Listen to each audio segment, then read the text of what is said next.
Samedi, le 12 avril 2025. Oui, vous voyez la pastèque que je vais terrasser tout à l'heure.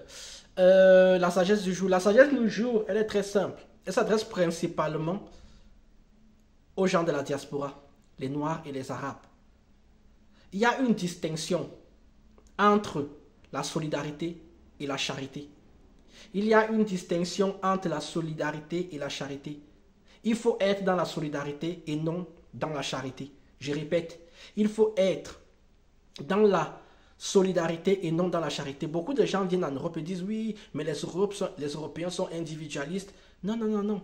Les Européens sont les personnes qui sont extrêmement dans la solidarité. Ils ne sont pas dans la charité.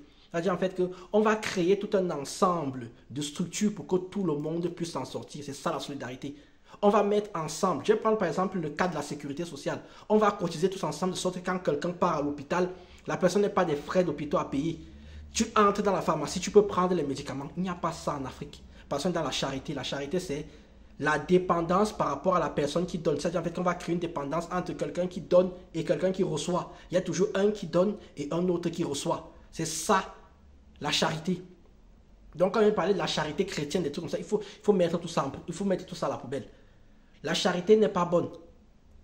Parce que celui qui reçoit est toujours dans une position de receveur. Il ne se met pas dans la tête qu'il peut aussi être un donneur un jour. C'est pour ça que vous avez toujours des cousins, des cousines quand ils sont au bled. Là, je m'adresse à la diaspora qui ont toujours des problèmes. Ils se fabriquent toujours des problèmes. Si tu es dans la solidarité, tu sais que je ne peux pas faire telle chose car je vais cotiser. Et comme je vais cotiser, je vais me mettre dans certaines situations. Alors que quand tu es dans la charité, il y a des gens, leur spécialité c'est juste d'aller chercher les problèmes. Ils vont enceinter les femmes de ce genre, déjà parlé ici là. Ils vont tomber malades, ils ne vont jamais faire de médecine préventive, jamais.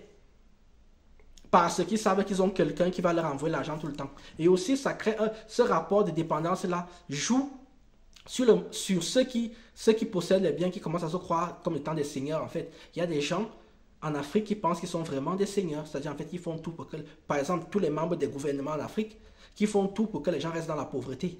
Car tant que les gens sont dans la pauvreté, et ils peuvent venir leur demander de l'argent derrière. Donc ils se sentent comme des seigneurs et tout puissants. Donc on ne va pas développer les infrastructures, on ne va rien développer du tout, vous allez rester pauvre. Vous imaginez que le SMIC au Cameroun c'est 50 000 francs. Ce n'est même pas 5, quoi, à peine 75 euros. C'est un truc de fou. Donc oui à la solidarité, non à la charité. Les gens qui passent leur temps à demander là, arrêtez de demander, arrêtez, commencez à vous poser la question, comment je peux faire pour améliorer la situation dans laquelle je suis? Et aussi, faites des quêtes pour avoir des buts précis. Ça, c'est la sagesse du jour de demain. Faites des quêtes pour avoir des buts précis. Arrêtez d'être dans la charité. Et arrêtez.